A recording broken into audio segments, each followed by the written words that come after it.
오늘 봉독할 말씀을 가지고 히든 카드라는 제목으로 말씀을 함께 나누도록 하겠습니다. 사랑하는 성도 여러분, 우리는 지금 첫 인상이 인생을 결정하는 시대를 살고 있습니다. 말콤 글래드웰이라고 하는 작가가 자신의 책 블링크라는 책에서 이렇게 이야기를 하고 있습니다. 사람은 0.2초 만에 상대를 보고 판단한다 라고요.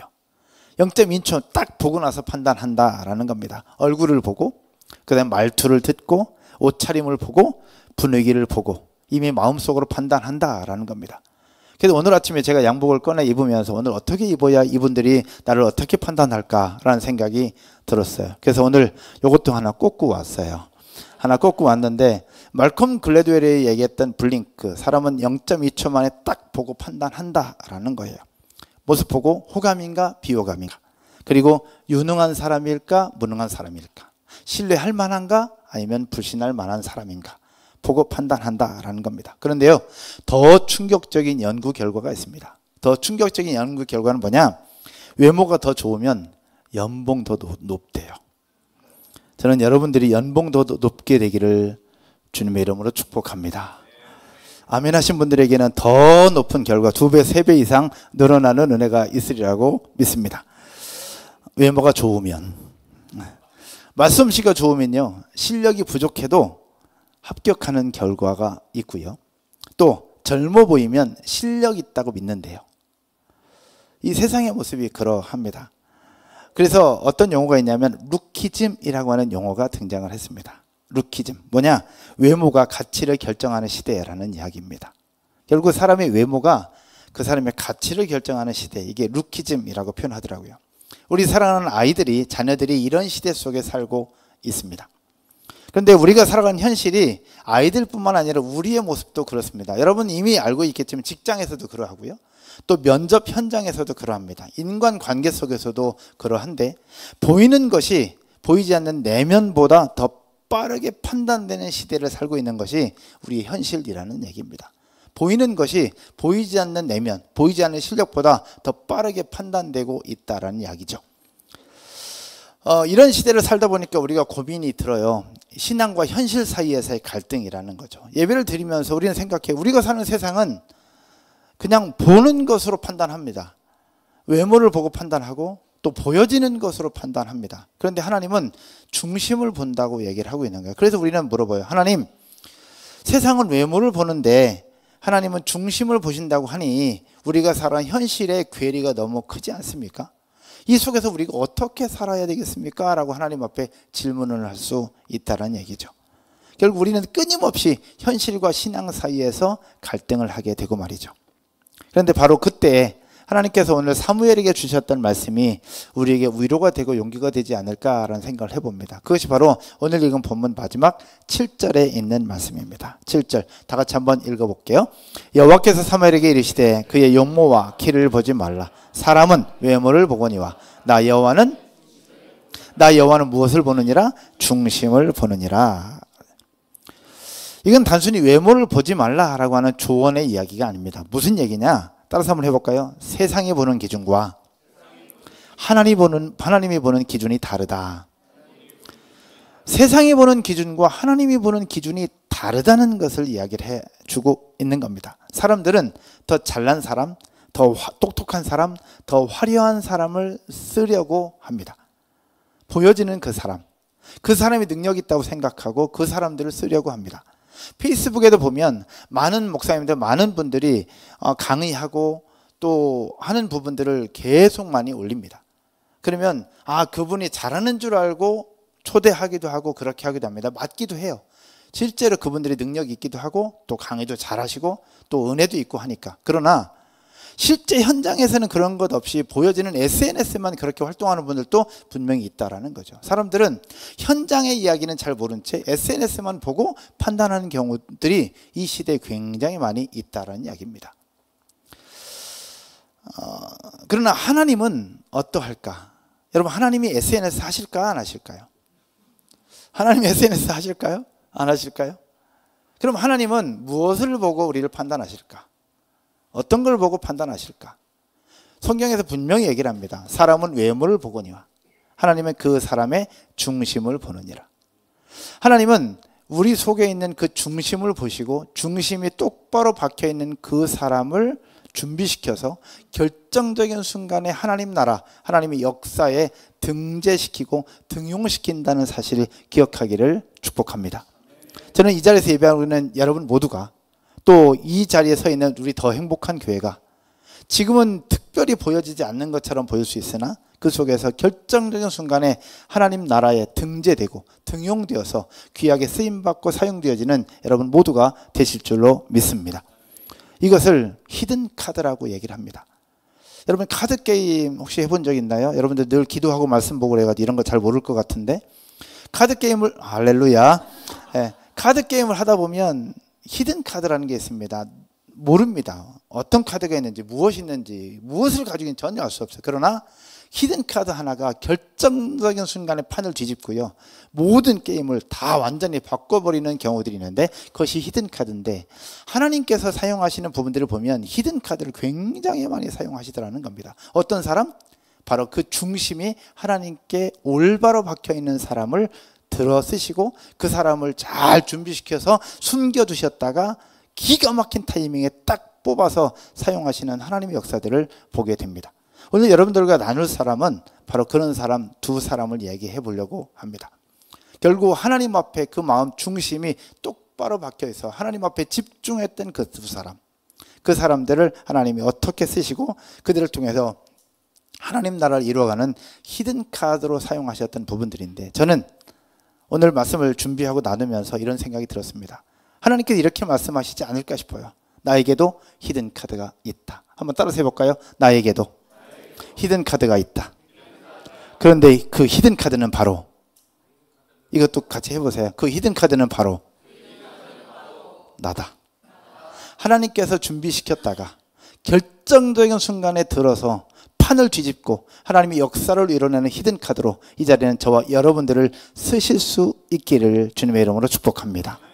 오늘 여러분들과 나눌 첫 번째 히든 카드는 바로 누구냐? 후보에서 제외되었던 사람입니다. 따라서 하겠습니다. 후보에서 제외되었던 히든 카드. 오늘 본문은 사무엘상 16장의 말씀인데요, 사울 왕이 하나님 앞에 버림을 받습니다. 아직은 존재하지만 하나님 앞에 불순종하고 범죄한 사울 왕, 하나님이 더 이상 그를 쓰실 이유가 없어졌습니다. 그를 버리겠다고 말씀하시고 사무엘을 들어서 이제는 새로운 왕에게 왕을 뽑아 기름을 부으라 하고 말씀하시면서 누구의 집을 보내느냐? 이새의 집으로 사무엘을 보냅니다. 하나님께서 말씀하세요. 이새의 아들들 중에서 내가 한 왕을 보았노라. 너는 그 집에 가서 그에게 기름을 부으라 라고 사무엘을 보냈죠. 사무엘은 이새의 집에 가서 그의 아들들을 쭉 면접하는 자리에서 첫 번째 아들이었던 엘리압을 보고 이 친구구나 라고 생각을 했습니다. 왜냐하면 엘리압은요, 장남이었습니다. 키가 컸고 외모가 준수했습니다. 카리스마가 있었어요. 전쟁의 기술도 있었습니다. 누가 보더라도 왕이 될 상이었습니다. 내가 왕이 될 상인가? 엘리압은 누가 보더라도 왕이 될 상이었어요. 그래서 이새도, 아버지도 엘리압을 제일 먼저 내보냈던 것이고요, 사무엘 선지자도 엘리압을 보고 이 사람이 왕이구나 라고 생각을 했던 거예요. 그런데 하나님은 NO였던 거죠. 하나님 앞에서는 아니었던 거예요. 그렇게 첫째 아들 엘리압이 지나가고 둘째 아들 지나가고 셋째 아들, 넷째 아들, 다섯, 여섯, 일곱째 아들까지 다 지나갔어요. 그런데 하나님께서 사무엘에게 허락하지 않는 겁니다. 분명히 엘리압일 줄 알았는데, 둘째일 줄 알았는데, 셋째일 줄 알았는데 없는 거예요. 그래서 하나님은 사무엘을 통해서 이렇게 말씀을 하시죠. 바로 네 아들들이 여기 다 있는 거냐? 아들들이 다 온 거냐? 라고 물어요.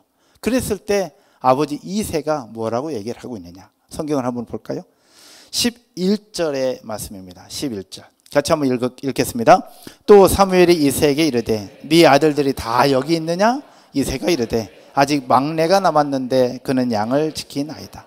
사무엘이 이새에게 이르되 사람을 보내어 그를 데려오라. 그가 여기 오기까지는 우리가 식사 자리에 없지 아니하겠노라. 아멘. 네 아들들이 다 여기 왔냐? 그랬더니 아버지가 얘기합니다. 아직 막내가 하나 있다. 아직 하나 있다. 그런데 지금 양을 치고 있다라고 얘기합니다. 결국 아버지 생각에 막내 아들은 후보군에 들지도 않았습니다. 면접자 명단에 없었던 겁니다. 왜냐? 얘는 아니라고 아예 제껴뒀던 거예요. 아예 제껴둔 겁니다. 그런데 하나님은 그 아들, 막내 아들을 얘기합니다. 그 다음 절 한번 볼까요? 12절에 하나님께서 사무엘을 통해서 뭐라고 말씀하시느냐? 이렇게 말씀하십니다. 이에 사람을 보내야 그를 데려오매 그의 빛이 붉고 눈이 빼어나고 얼굴이 아름답더라. 여호와께서 이르시되 이가 그니 일어나 기름을 부으라 하시는지라. 아버지도 외면했고 사무엘도 아니라고 생각했던 그 막내 아들이 바로 이스라엘의 두 번째 왕이 된 다윗이었던 겁니다. 후보군에서 제외됐고 면접자 명단에 아예 없었고 아예 그 누구도 생각하지 않았던 그 사람, 바로 다윗이었습니다. 다윗이 바로 이스라엘의 두 번째 왕이 되면서 결국 하나님의 히든 카드로 이스라엘을 이끌어가는 위대한 지도자로 세워주셨고 하나님의 마음에 합한 자가 되었고 지금도 이스라엘의 가장 위대한 왕은 누구냐? 데이빗, 바로 다윗이었다라는 이야기입니다. 여러분, 그러면 하나님은 다윗을 왜 보시면서 하나님 마음에 합한 자라고 불렀을까? 왜 그랬을까요? 그냥 성경에는 그냥 양치고 있었던 것밖에 나오지 않습니다. 그런데 하나님은 왜 다윗을 눈여겨보시고 그를 들어서 왕으로 세우셨을까? 여러 생각들을 해볼 수 있습니다. 그런데요, 하나님 마음의 중심에 합한 사람은 누구냐? 따라서 한번 해볼까요? 자기 일에 충성하는 사람. 자기 일에 충성하는 사람을 하나님은 가장 기뻐하십니다. 가장 기뻐하세요. 저희 교회 이번에 박 목사님이 오셨어요. 그리고 작년에 한 목사님이 오셨어요. 이 목사님들 면접 볼 때 제가 가장 큰 점수, 가장 높은 점수를 줬던 게 제가 말씀드렸었죠. 뭐라고요? 근속연수. 근속연수. 그 뭐냐? 여기저기 왔다 갔다 하지 않는, 한 군데에서 진중하게 충성스럽게 감당했던 그 모습. 전 그 모습이 가장 높은 점수라고 생각이 드는 거예요. 그래서 전 안산동산교회 몇 년? 20년 있었잖아요. 할렐루야. 이게요, 다윗이 왜 하나님 앞에 딱 눈에 띄었냐면 외부에서 손님이 오셨어요. 사무엘이 왔어요. 그럼 누구든 다 가서 인사드리고 싶고 누구든 다 가서 잔치자리에 참여하고 싶고 다 하고 싶은 거예요. 그러나 다윗은 어떻게 했느냐? 자신이 지키는 자기의 양들을 지키고 있었던 거예요. 남들이 다 가고 싶었던 자리가 아니라 내가 해야 할 일을 묵묵히 그 자리에서 하고 있었던 겁니다. 그 마음 중심이 어디에 있었느냐? 그 마음 중심은 사무엘도 아니에요. 외부 손님도 아니에요. 왕인지 뭔지도 몰랐을 것이고 중요한 것은 현재 나에게 주어진 일에 얼마나 최선을 다하고 있느냐, 그 부분이 바로 하나님 마음에 합했던 겁니다. 하나님은 그 중심을 보셨던 것이죠. 동산교회 사역을 할 때 여러 목사님들이 계시잖아요. 여러 목사님들이 계시는데 제가 설교를 준비하는데 한 목사님이 딱 생각이 났어요. 이름은 밝히지 않겠습니다. 그런데 그 목사님은요, 그냥 소위 얘기하면 사람들이 볼 때 기준에 좀 못 미치는 것 같아요. 그래서 집회 설교할 때 목사님들이 쭉 설교할 때 그 목사님은 본인 스스로 그 설교자에서 자꾸 빠져요. 나는 자신 없다고. 분명히 선배가 되어서 할 수 있음에도 불구하고 제가 하라고 함에도 불구하고 본인은 자꾸 자신 없다고 빠지시는 분이셨어요. 그리고 뭔가 중요한 일을 할 때 항상 본인은 난 못해. 그냥 니네가 해. 늘 그러셨던 분이에요. 그런데 그 목사님은요, 비가 오나 눈이 오나 새벽 기도 자리를 한 번도 빠지지 않으십니다. 그리고 굳은 일에는 항상 앞장서서 하시는 분이세요. 그렇게 제가 사역하는 동안에 제 옆에서 늘 그렇게 하셨던 형님 목사님이신데 전 그분 뵐 때마다 너무너무 존경스러웠어요. 근데 주변 사람들은 그렇게 보지 않는 부분들이 있었습니다. 왜냐하면 여러 사역들 속에 열매나 그런 부분이 눈에 띄지 않으니까. 그런데 어떤 일이 벌어졌느냐? 서울의 한 교회에서 담임 목사 청빙을 할 때 이 목사님도 이력서를 넣고 서울 사랑의 교회, 수영로교회, 분당으로교회 여러 교회에서 이력서가 다 들어왔어요. 그중에 높은 학력도 있고 또 석박사도 있고 또 여러 경력도 가지고 있는 분들이 있어요. 근데 그런 분들 다 제치고 이분이 다윗 목사가 되셨어요. 이걸 어떻게 설명할 수 있을까? 저는 그 생각이 들었어요. 사람은 외모를 보고 스펙을 보고 여러 화려한 경력을 볼 수 있을지 모르나 하나님은 그 다윗 목회자로 세우는 그 자리에 늘 하나님 앞에 새벽기도 자리부터 충성스럽게 감당했던 그 목사님을 다윗 목사의 자리에 세워주신 그 하나님, 하나님 그 목사님 마음 중심을 보시는 분이었구나라는 생각이 들더라고요. 오늘 다윗이 바로 하나님의 히든 카드였던 겁니다. 사람들이 볼 때는 엘리압이 리더였던 것 같고 또 수많은 외모 좋고 카리스마 있었던 형들이 그 자리인 것처럼 보였습니다. 그러나 하나님 앞에서는 가장 꼬레비에 있는 막내 다윗 왕, 지금도 저쪽에서 양치고 있는 목동이었던 다윗, 하나님은 그를 들어서 하나님 나라를 세워가는 위대한 일을 해오셨던 것, 결국 후보에서 제외되었던 하나님 나라의 히든 카드였던 사람이 바로 다윗이었습니다. 이 자리는 저와 여러분들은 어쩌면 다윗보다는 더 훌륭한 삶을 살고 있지 않을까라는 생각을 해보는데, 그럼에도 불구하고 우리 모두도 하나님 나라의 멋진 히든 카드가 되어지기를 주님의 이름으로 축원드립니다. 두 번째는요, 단 한 줄로 기록된 히든 카드입니다. 따라서 해볼까요? 단 한 줄로 기록된 히든 카드. 구약성경 사사기 3장 31절의 이야기입니다. 한번 볼까요? 사사기 3장 31절에 나타나는 삼갈의 이야기인데요, 우리 같이 읽을 때 온라인으로 예배하시는 분들도 함께 읽겠습니다. 다 같이요. 네.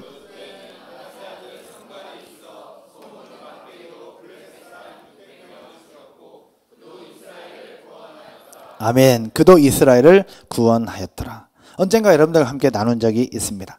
삼갈에 대한 이야기는 성경 전체에서 단 한 줄밖에 기록되지 않습니다. 성경의 여러 사사들 중에 한 명인데 이 삼갈은 소사사로 분류되고 있습니다.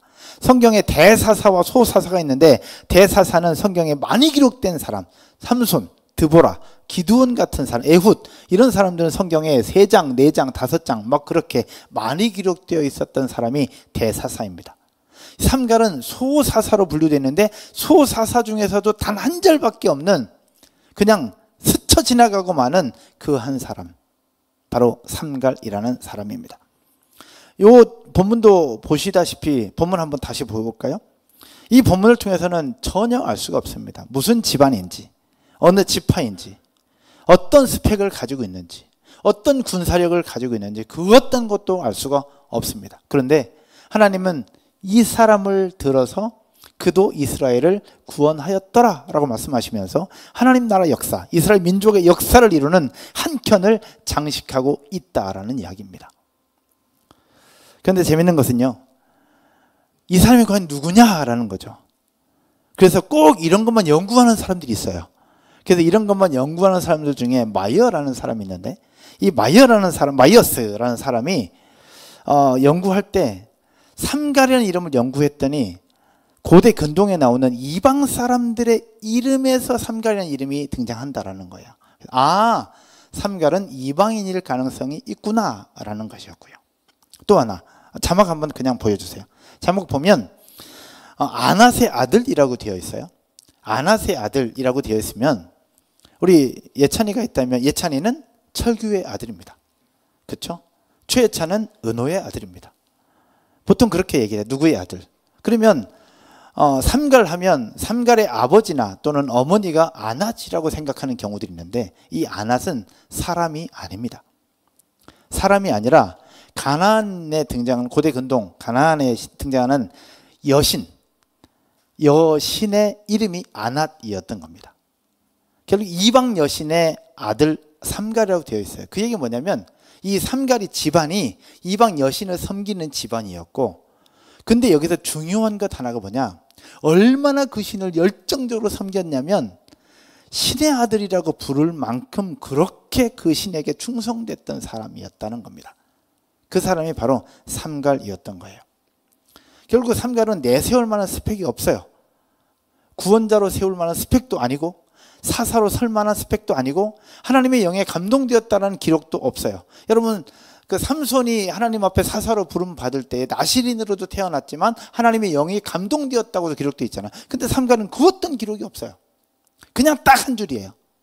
지나고 보면 그냥 삼갈은 사람 우리의 기준으로 보면 평생 조연인 것 같고 그냥 드라마에서 한 번 나왔다 사라지는 단역, 어쩌면 우리 촬영하는 가운데 지나가는 행인에 불과한 그런 정도의 사람이었죠.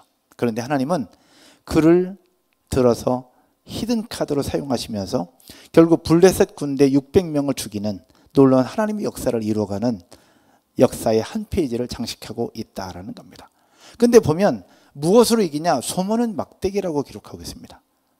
이때 당시에 블레셋은요, 철기 문화입니다. 철기 문화는 칼이 있다는 얘기고 창이 있다는 얘기예요.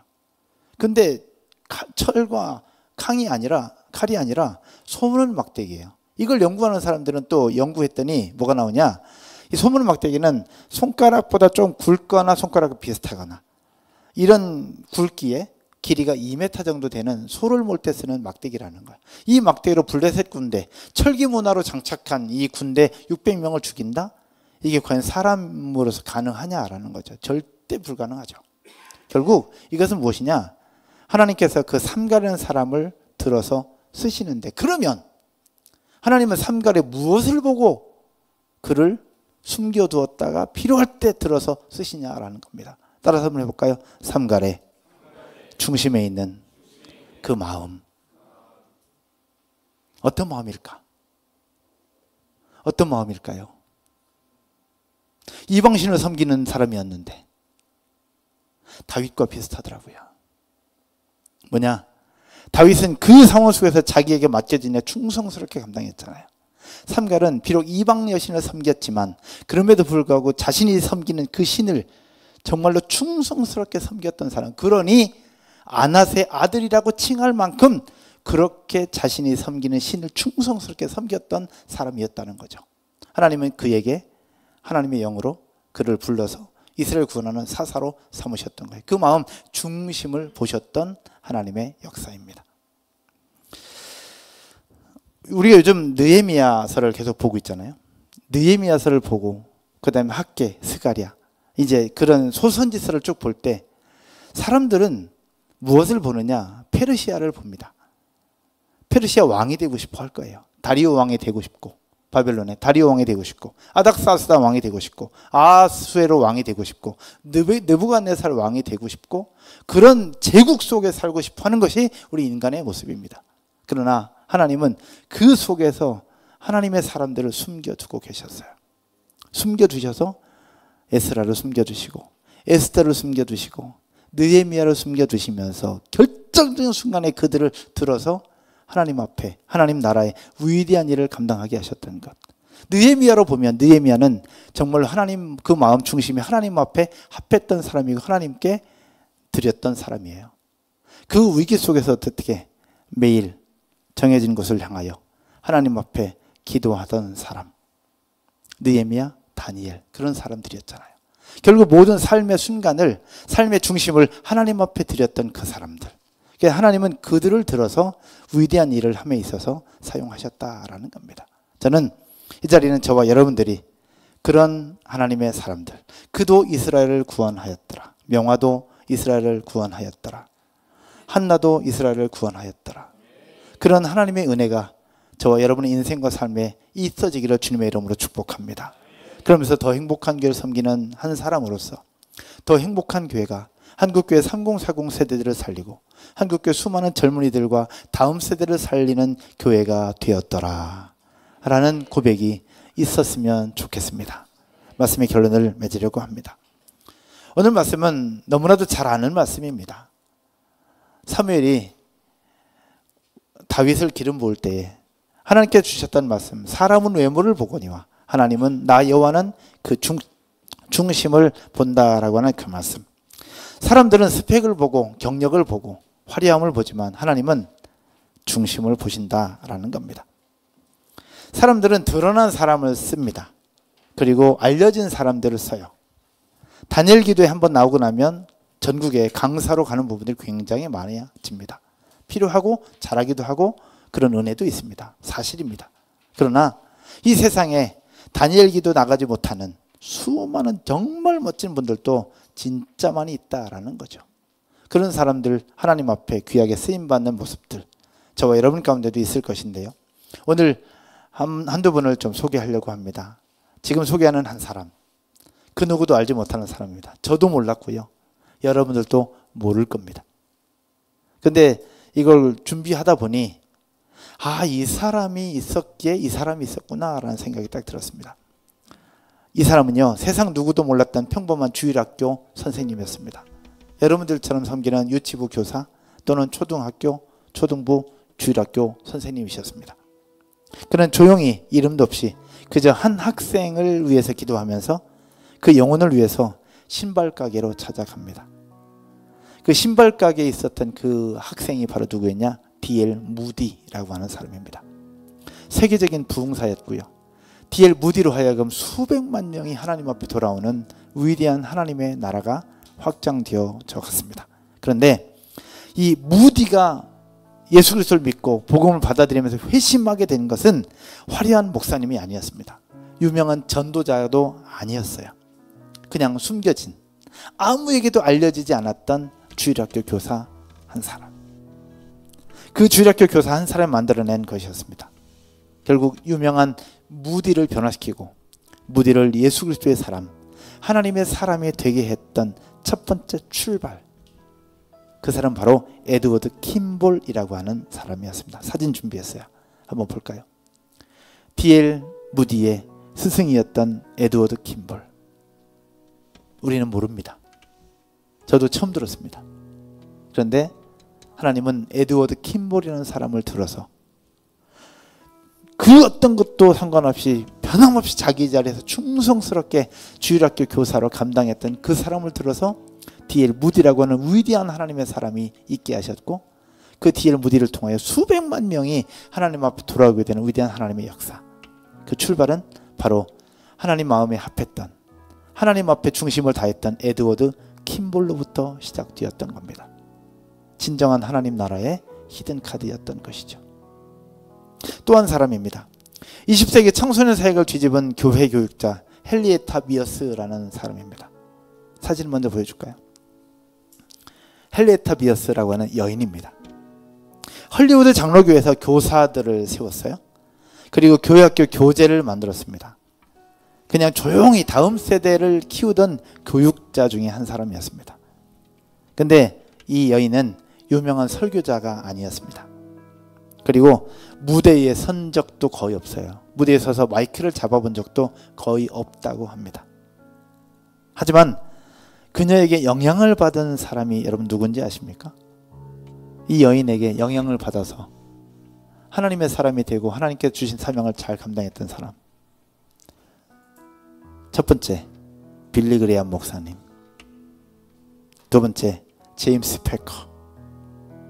마지막, 전 세계 CCC 총재가 되고 창립자였던 빌 브라이트.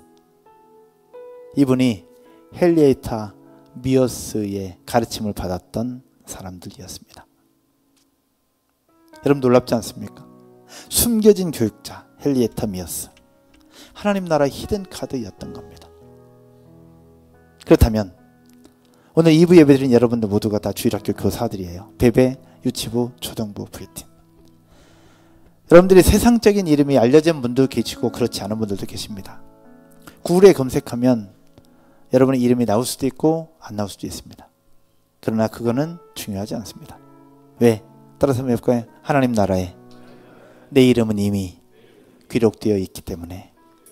하나님 나라에 여러분의 이름은 이미 기록되어 있고요. 여러분들이 가르치는 여러분의 학생들 중에 D.L. 무디가 나오지 말라는 법이 어디 있겠습니까? 여러분이 가르치는 학생들 중에 빌리 그레이엄과 같은 분이 나오지 말라는 법이 어디 있겠습니까?